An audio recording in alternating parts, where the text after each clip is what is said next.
Tank Engine Thomas Again by the Reverend W. Audrey.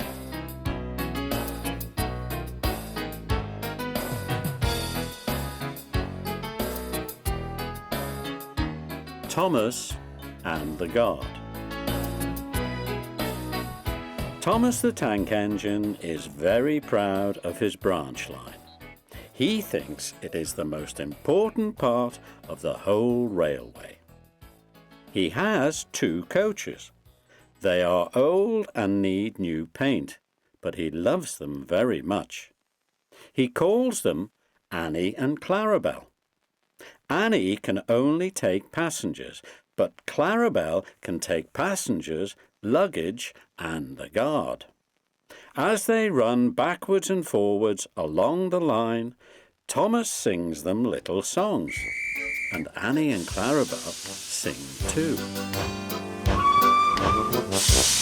When Thomas starts from a station, he sings, "Oh, come along, we're rather late. Oh, come along, we're rather late."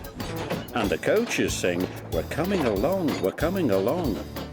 They don't mind what Thomas says to them because they know he is trying to please the Fat Controller. And they know too that if Thomas is cross, he is not cross with them. He is cross with the engines on the main line who have made him late. One day they had to wait for Henry's train. It was late. Thomas was getting crosser and crosser. How can I run my line properly if Henry is always late? He doesn't realize that the Fat Controller depends on me. And he whistled impatiently. At last Henry came. "Where have you been, lazybones?" asked Thomas crossly. "Oh dear, my system is out of order. No one understands my case. You don't know what I suffer," moaned Henry. "Rubbish," said Thomas. "You're too fat. You need exercise." Lots of people with piles of luggage got out of Henry's train, and they all climbed into Annie and Clarabel. Thomas had to wait till they were ready. At last the guard blew his whistle, and Thomas started at once. The guard turned round to jump into his van, tripped over an old lady's umbrella, and fell flat on his face.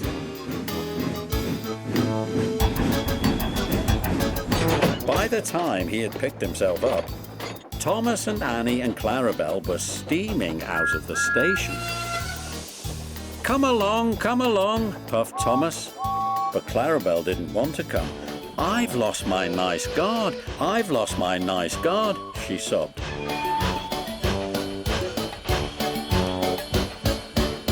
Annie tried to tell Thomas, "We haven't a guard, we haven't a guard." But he was hurrying and wouldn't listen. "Oh, come along," he puffed impatiently. Annie and Clarabel tried to put on their brakes, but they couldn't without the guard. "Where is our guard? Where is our guard?" they cried. Thomas didn't stop until they came to a signal. "Bother that signal," said Thomas. "What's the matter?" "I don't know," said his driver. "The guard will tell us in a minute." They waited and waited, but the guard didn't come. "Peep, peep, peep, peep. Where is the guard?" whistled Thomas. "We've left him behind," sobbed Annie and Clarabel together. The driver, the fireman, and the passengers looked, and there was the guard, running as fast as he could along the line, with his flags in one hand and his whistle in the other. Everybody cheered him. He was very hot, so he sat down and had a drink and told them all about it. "I'm very sorry, Mr. Guard," said Thomas. "It wasn't your fault, Thomas. It was the old lady's umbrella. Look, the signal is down. Let's make up for lost time." Annie and Clarabel were so pleased to have their guard again that they sang as fast as you like to Thomas all the way, and they reached the end of the line quicker than ever before.